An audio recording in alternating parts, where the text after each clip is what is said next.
How to fix the drivers for this device is not installed problem. Hello everyone, this is Sabrina here to help you today.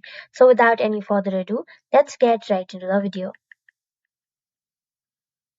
So first, go to your search bar and then go to Device Manager. After opening Device Manager, go to View and then go to Show Hidden Devices.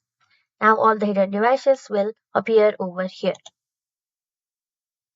If you still cannot find the driver that you are looking for, what you will have to do is go to your preferred browser and then download or install the driver from the authentic and authorized supplier. So that's it.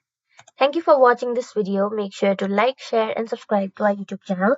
If you got any questions, comment them down and I'll catch you in the next one.